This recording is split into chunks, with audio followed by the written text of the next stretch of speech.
अंतरिक्ष की दुनिया से एक ऐसी खबर सामने आ रही है जिसने तमाम वैज्ञानिकों का ध्यान अपनी ओर आकर्षित किया है। खबर है कि एक विशाल एस्टेरॉयड धरती के बेहद करीब से गुजरने वाला है और पृथ्वी की ओर तेजी से बढ़ रहा है। हालांकि इसके पृथ्वी से टकराने की कोई गुंजाइश नहीं है, लेकिन यह कितनी नजदीक से गुजरेगा, वैज्ञानिकों के लिए यह चिंता का विषय बना हुआ है। बताया जा रहा है कि एस्टेरॉयड 99942 एपोफिस 13 अप्रैल 2029 को पृथ्वी के सबसे करीब होगा। यह दूरी पृथ्वी से महज 32,000 किलोमीटर ही होगी। आप इसका अंदाजा ऐसे लगा सकते हैं कि पृथ्वी और चंद्रमा के बीच की औसतन दूरी करीब 3,84,000 किलोमीटर है और ये जो दूरी होगी ये इसके 10वें हिस्से से भी कम होगी। इस एस्टेरॉयड का नाम प्राचीन मिस्र के प्रलय के देवता के नाम पर रखा गया है। इस एस्टेरॉयड से पृथ्वी को कितना खतरा है ये बताएं, उससे पहले ये समझ लीजिए कि एस्टेरॉयड होता क्या है। देखिए, एस्टेरॉयड जिसे क्षुद्र ग्रह भी कहते हैं, यह अंतरिक्ष में चक्कर लगाने वाले छोटे और पथरीले पिंड या विशाल पत्थर होते हैं। ये ग्रहों की तरह बड़े नहीं होते, बल्कि हमारे सौरमंडल में बनने के समय यानी लगभग करीब 4.5 अरब साल पहले जो चट्टानी अवशेष या उनका मलबा बचा था, उनके जरिए ही ये एस्टेरॉयड तैयार हुए थे, या उन्हीं की टूट फूट को एस्टेरॉयड कहा गया। नासा के centre for near earth object studies ने एक ऐसे ही एस्टेरॉयड का पता लगाया है जो पृथ्वी के बेहद पास से गुजरेगा।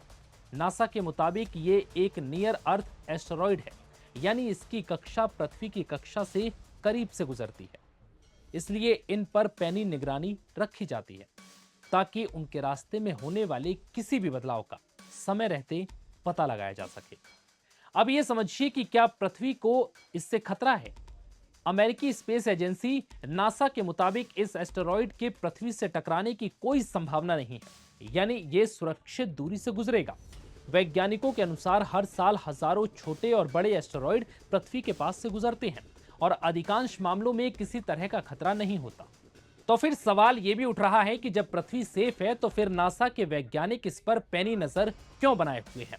देखिए, नासा का प्लेनेटरी डिफेंस प्रोग्राम हर उस अंतरिक्ष चट्टान पर नजर रखता है जो भविष्य में पृथ्वी के अपेक्षाकृत काफी करीब आ सकते हैं, जिसके चलते वैज्ञानिक लगातार इसकी गति, आकार, दिशा और कक्षा का अध्ययन करते हैं ताकि भविष्य में किसी वस्तु का रास्ता बदले तो पहले से इसकी तैयारी की जा सके। इसी कारण लगातार इसकी मॉनिटरिंग की जाती है। अगर भविष्य में कभी किसी एस्टेरॉयड के पृथ्वी से टकराने की संभावना रहती है तो नासा और दुनिया की तमाम स्पेस एजेंसियां इससे निपटने की योजना बनाती हैं। साल 2022 में नासा का डार्ट मिशन पहली बार किसी एस्टेरॉयड की कक्षा बदलने में सफल रहा था। इस मिशन ने यह साबित कर दिया था कि भविष्य में अगर ऐसा होता है तो फिर वैज्ञानिक ऐसे किसी भी एस्टेरॉयड का रास्ता बदल सकते हैं। ऐसे में आप भी अगर सोशल मीडिया पर ऐसी खबरें देख रहे हैं और सुन रहे हैं कि एस्टेरॉयड के टकराने से दुनिया खत्म हो जाएगी या नासा ने इसे लेकर कोई इमरजेंसी घोषित कर दी है, तो ऐसी खबरों पर भरोसा ना करें। कुल मिलाकर इस तरह की खबरों को सुनकर आपको घबराने की जरूरत नहीं है। फिलहाल इस वीडियो में इतना ही। तब तक के लिए इजाजत दीजिए। नमस्कार।